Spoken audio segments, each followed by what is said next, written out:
Good morning. Our first item of business today is general questions. Our first question... Oh, point of order, Stuart Stevenson.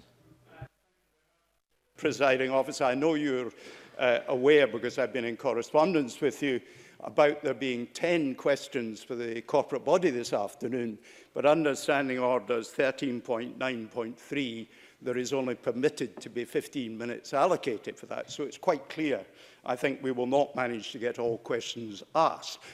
My personal interest is I've questioned 10, which draws attention to members of a very serious matter, that there is no scheme in the Parliament for people who are employed by MSPs retiring on the grounds of ill health. But that's a matter I'll deal with on another occasion. But I wanted to ask you whether any thought has been given under similar circumstances to having 2 sessions of parliamentary corporate body questions, because that would appear imaginatively to be within the rules, but of course equally it may be time to revisit the rules, and I'd be interested to hear your views on the matter, Presiding Officer.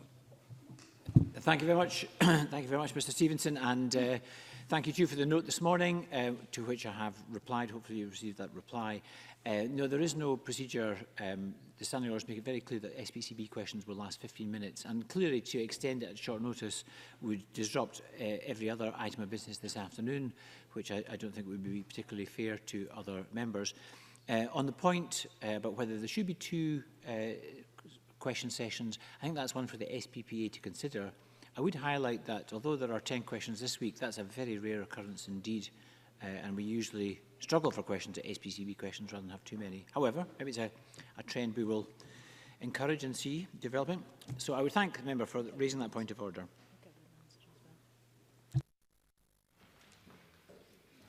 And I would highlight, as I did in my letter, that the member will receive a written response to his question, which he has also taken the opportunity to highlight just now. So, returning to general questions, question number 1, David Stewart. Thank you, Presiding Officer. To ask the Scottish Government what action it's taking in response to reports that around 58,000 children will not be eligible for the Scottish Child Payment Benefit when they turn 6. Cabinet Secretary Shirley-Ann Somerville. When the Scottish Child Payment was first announced, we were clear that while the payment would be fully introduced by the end of 2022, early standalone payments would be made for children under 6. These early payments will benefit up to 140,000 families with an investment of up to 70 million. And of all children living in poverty, almost 60% are in a household where the youngest child is aged 6 or under. In order to introduce this game-changing new payment early, 2 years ahead of the timetable in the Tackling Child Poverty Delivery Plan, we had to work within certain technical parameters. We do not have the data for the over 60s from the DWP, which would allow us to keep making payments, and we need them to agree to a timetable to giving this to us.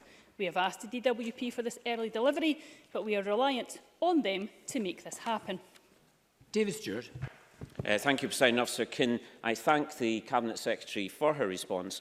Of course, Scottish Labour supports a significant investment in reducing child poverty in Scotland. However, there are a number of concerns raised by third sector organisations. One I've already raised, that children falling out of eligibility from age 6, and parents having to reapply because of the chaotic fluctuations caused by universal credit. Can the Cabinet Secretary tell me what progress her officials have made to resolve these underlying issues? Cabinet Secretary. Well, as I said very clearly in my original answer, we have to have the data in order to verify that a client is entitled to that benefit, and that does rely on the data from HMRC and the DWP. And I would hope that Scottish Labour would work with us to encourage the DWP to get early sight of that, to allow us to be able to find a solution to that problem. We're obviously also very concerned about the workings of universal credit and the fact that that may have implications for people, and we are absolutely determined to do everything that we can within the limitations of the constitutional setup that we have to make sure we are finding maximum flexibility. And as I've said often in the past on these, I'm very happy to work with stakeholders, as we do on a regular basis for these, and indeed work with other political parties to find out what we can do to unpick the problems and the challenges that we do have within the powers that we have to make the Scottish Child Payment work, as I think we all want it to do, as successfully as possible. Kenneth Gibson. Thank you, Presiding Officer. Can the Minister remind the Chamber how many children will benefit from the Scottish Child Payment? And does the Minister share my disappointment at the somewhat curmudgeonly approach of Labour, who actually, as I recall, last year only asked for £5 per child, and who, rather than welcome such a positive initiative, which has been called a game changer by the Child Poverty Action Group, choose to carp from the sidelines? Cabinet Secretary. Well, once fully rolled out, the Scottish Child Payment will benefit up to 410,000 children in low-income families and lift 30,000 children out of poverty. And of course, we are introducing those early payments at an unprecedented speed, not just at a Scottish level, but at a UK level. From the discussions around that new benefit to its introduction is unprecedented, Presiding Officer. It is disappointing, and it was seen again in the Universal Credit debate yesterday, that the Labour Party are not fully supportive of what we are doing within the Scottish Child Payment. But I do think that it's very important that we can work together as much as possible to make sure that this game-changing payment, as described by leading charities, works well and produces the results that this government would certainly like to see. Question number 2, Jamie Halker-Johnson. To ask the Scottish Government what action it has taken to improve transport connections in remote and rural areas. Minister Paul Wheelhouse. The Scottish Government is already investing to support strategic transport connections to, through and within remote and rural areas, including our ambitious £376 million programme of enhancing passenger experience and cutting journey times on the Highland Main Line and Aberdeen to Inverness rail routes. Our commitment to road improvements such as the A9 dualling between Perth and Inverness, support for regional air routes to island and rural airports, bus services, and investing £1.9 billion in Lifeline ferry services invested since 2007. Our draft National Transport Strategy also recognises the challenges faced by remote and rural communities and sets out our vision for Scotland's transport system over the next 20 years. Jamie Halker-Johnson. Thank you. I thank the Minister for that answer. He mentions bus routes, but the Minister will be aware of the financial pressure on a lot of Scottish local authorities, a pressure which has led to a number of bus routes being reduced or lost entirely. In my Highlands and Islands region, we're seeing more and more communities without viable bus routes. And in example, in Elgin, the 340 service faces the axe after funding ran dry. So can the Minister confirm, in the light of recent announcements by the Government, if support will be available for these routes in rural areas, or if a decline in service is simply to be expected? Minister. Well, I mean, the member raises important points. Clearly, I recognise the challenges in rural areas in terms of sustaining public transport, and the Cabinet Secretary is very supportive of efforts by rural local authorities to maintain and indeed enhance bus services. I want to point out that the recently announced the programme for government, the £500 million investment in the Bus Partnership Fund, well, ostensibly it looks like it's predominantly around relieving congestion. That could benefit, we believe, could benefit bus passengers on rural routes, particularly as they access urban areas, to relieve congestion at the end of journey, improve reliability of journey times. But the member raises the point about the erosion of bus services themselves, and it's certainly something we recognise as a challenge for rural authorities. And I'm sure Mr Matheson would be keen to engage with Jamie Halker-Johnson on any particular issues he raises. But just to highlight, the Scottish Government continues to provide over £250 million of support for bus services through the Bus Service Operators Grant and the National Concessionary Travel Scheme. So we are continuing to support service in rural areas, but I recognise the challenges he raises. Liam McArthur. Thanks very much. Following an MCA notice, the MV Einhallow is prevented from carrying high-sided vehicles to the community of Rousey, Egglesey and Wyre, creating serious and wide-ranging problems for all three communities. Can the Minister please ask his officials to provide whatever support to Orkney ferries is necessary in addressing the MCA concerns? And does he accept that this further illustrates the urgent need for the Scottish Government and Orkney Islands Council to agree a way forward in funding the replacement vessels for our Lifeline internal fleet? Minister. Certainly on the latter point, Presiding Officer, I want to reassure Mr McArthur that we are engaging with Orkney Islands Council and indeed for the benefit of others in the Chamber, Shetland Islands Council and Argyll and Bute Council on the future of their internal ferry services. So I take the point entirely that we need to work closely together on that.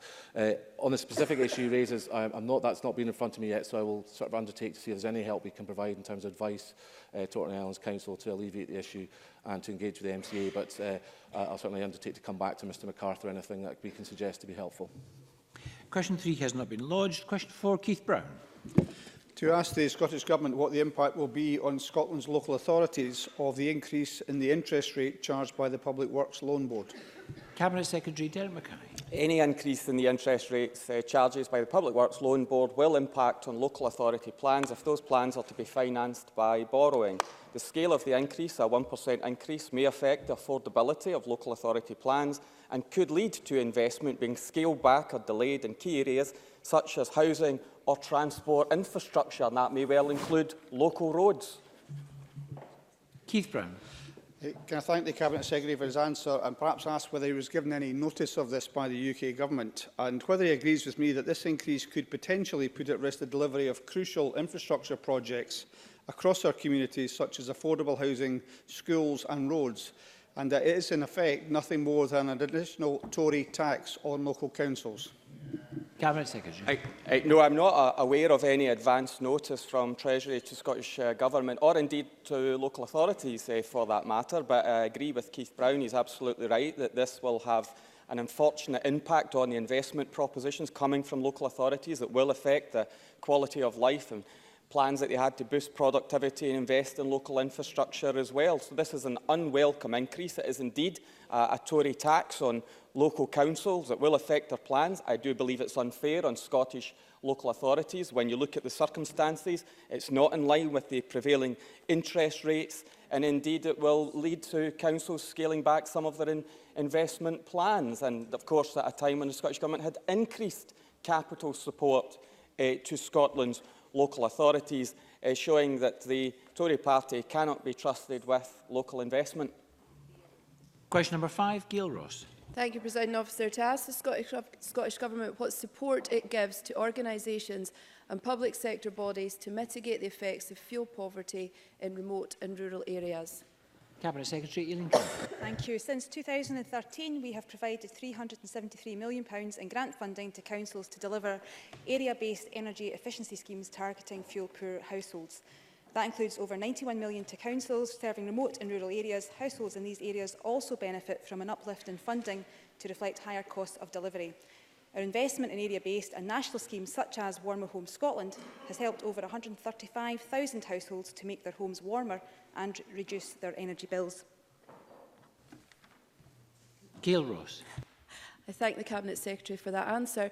My constituency of Caithness, Sutherland and Ross has the highest recorded fuel poverty rates in Scotland, and many areas are classed as remote rural. Will the Cabinet Secretary agree with me that any new government in Westminster must urgently look at their policies and practices in relation to remote rural poverty? And will she give an assurance to my constituents to work with the UK Government to highlight and aim to resolve the crippling effects that fuel poverty is having in remote rural Scotland? Yeah, I absolutely give that commitment to Gail Ross and understand fully the point she makes, also as a representative of a rural constituency, though not as remote as Gail Ross is. So we understand absolutely the challenges faced by our rural communities. We want to put an end to fuel poverty in every part of Scotland and will do all that we can to do so. The Fuel Poverty Act 2019 was unanimously passed by Parliament so that wherever you live, it remains absolutely unacceptable for people to be unable to afford both to heat their homes or to cook their dinner. But let's not also forget that fuel poverty and all poverty is down to a lack of adequate income. So it is important to remember that we continue to fight all poverty with one hand tied behind our backs following the cruel and callous welfare cuts and reforms made by the UK Government. And we'll continue to press the UK Government to follow our example and invest in practical solutions to improve energy efficiency and reduce fuel poverty, as does the Independent Committee on Climate Change. The last UK Government chose neither to listen to that advice or to devolve to Scotland the powers necessary to take further action ourselves. Question number 6, Graham Simpson. Thank you. To ask the Scottish Government how it ensures that city-region deal projects tackle climate change. Mr Paul Wheelhouse. The Scottish Government is committed to our target of net zero emissions of all greenhouse gases by 2045, 5 years ahead of the UK. Our support for city, region and growth deals aims to drive inclusive and sustainable economic growth at the regional level in line with Scotland's economic strategy, which has a very clear focus on supporting our net zero ambitions. Many of our city deals include projects that will contribute to advancing Scotland's transition to a carbon-neutral economy, including provision for new energy-efficient housing and a range of low-carbon and active travel interventions. Graham Simpson. Can I thank the Minister for that answer? New road projects clearly have the potential to make climate change worse, and any proposed under city deals should be backed by robust evidence. Unfortunately, this has not been provided by South Lanarkshire Council for its proposed widening to dual carriageway of Stewartfield Way in East Kilbride. Trees will be uprooted and green space next to the popular James Hamilton Heritage Lock would be built on. There's no obvious traffic problem there to be solved. The Council is now consulting the public, but their online questionnaire doesn't even provide the option to say if you're for or against the project. It's a sham. Will the Minister agree to discuss the plans with South Lanarkshire Council, and can he confirm that if the plans were changed, that East Kilbride would not lose out on the £62 million investment? Minister. Well, I hope Mr Simpson will accept my apology for not promising on behalf of Mr Matheson that we'd meet with the South Lanarkshire Council. But I'm sure I will raise that issue with Mr Matheson when he is able to do so. But on the point, the substantive point he makes, the important point to make, the city deals are about empowering regions to make their own decisions. So it is about localism. And we believe our regional partners are best placed to know what they need to drive regional economies. However, decisions related to Infrastructure Investment Fund are within the remit of the Glasgow City Region Cabinet, and we expect the Cabinet to take decisions in the best interest of the regional economy. We have made clear that we expect the Cabinet to have a continued focus on testing the infrastructure investment programme for quality, impact and continued appropriateness in the light of changing economic circumstances, both at an individual project level excuse me, and as an aggregate programme. And the climate emergency does qualify as a changed economic circumstances. So it is open for the local authorities to come together to decide if they want to change a project. Linda Fabiani. Thank you, Presiding Officer. And would the Minister agree with me that in the light of climate emergency declarations being made by both the Scottish Government and South Lanarkshire Council, it is appropriate to reconsider long-standing projects under the City deal and to use that opportunity to properly consider innovation in public transport solutions? Minister. I absolutely agree with what Linda Fabiani is saying in terms of the, as I started to outline in my response to Mr Simpson, but to give more detail, I mean, certainly the City Region deals, as I say, are about empowering the local partners to make their own decisions. And if a particular governing body said they wanted to change what was included in their deal, perhaps in light of the climate emergency that Ms Fabiani cites, we would of course be open to having a conversation with them. Nothing is future-proof, and it is reasonable to allow some flexibility within the deals. The deals we have in place are for the long term, spanning between 10 and 20 years. So we recognise there is a need to be flexible and responsive to changes in the economy and the wider context, including responding to the climate emergency. So Mr Matheson would be happy to engage with the partners in that. Question number 7, Bob Doris. To ask the Scottish Government, in light of the potential impact on households in Scotland, what discussions it has had with the UK Government regarding reinstating pension credit for mixed-age couples. Cabinet Secretary Shirley-Ann Somerville. I remain deeply concerned about the UK Government's decision to change entitlement to pension credit. The Scottish Government estimates that this change could lead to an annual loss of as much as £7,000 per household, and by 2023-24 could affect as many as 5,600 households in Scotland. I wrote to the UK Government after the announcement on the 15th of May to make my opposition clear and to outline the impact it will have on the people of Scotland. The response I received did not address the concerns about the increased risk of pensioner poverty or the loss of passported support. The Scottish Government will continue to urge the UK Government to reinstate pension credit for mixed-aged couples. Bob Doris. I thank the Cabinet Secretary for that answer. Cabinet Secretary, given the significant concerns on the impact of UK Government cuts to pension credit, I was worried to hear that the UK Government also intends incorporating housing benefit into pension credit from 2023. Changes can be used as cover for UK cuts, and trust is at an all-time low. Can I ask the Scottish Government whether they know how many pensioners may be impacted by these changes, and will the Cabinet Secretary seek an absolute reassurance urgently that no pensioner will be worse off due to these UK changes? Cabinet Secretary. Our most recent figures from August of this year show that there are 123,000 households within Scotland claiming housing benefit that could be impacted by this change. There will be many issues I will be continuing to raise with the UK Government after the election, and I'd reassure Bob Doris that I will be happy to follow up on his proposal to follow up on this one as well. Question 8, Mike Rumbles. To ask the Scottish Government whether it plans to announce any further delays to the R100 programme before the end of the current parliamentary session. Minister Paul Wheelhouse. I can confirm that following detailed evaluation, moderation and governance procedures, BT plc has been selected as the preferred bidder for the North lot of the R100 procurement, and that, subject to due diligence and further governance, we intend to proceed to contract with BT as soon as possible. This is further to my announcement on 10th of October, which outlined that BT plc was the sole bidder for the Central and South lots of the R100 procurement. Mike Rumbles. The Minister will be aware that Aberdeenshire is still the second worst area on the mainland for broadband connectivity, with 18% of homes still unable to access high-speed internet. Will the Minister reassure me that the first priority of the R100 programme will now be to bring rural areas in Aberdeenshire to the same proportion of access that is seen elsewhere in mainland Scotland? Minister. Well, certainly on the principle of what Mr Rumbles is saying, obviously the R100 programme is setting out to deliver 100% superfast access to all communities in Scotland, and so I give him assurance that Aberdeenshire is very much part of our plans for R100. I would highlight, though, that in Aberdeenshire, the DSSB programme has been particularly successful.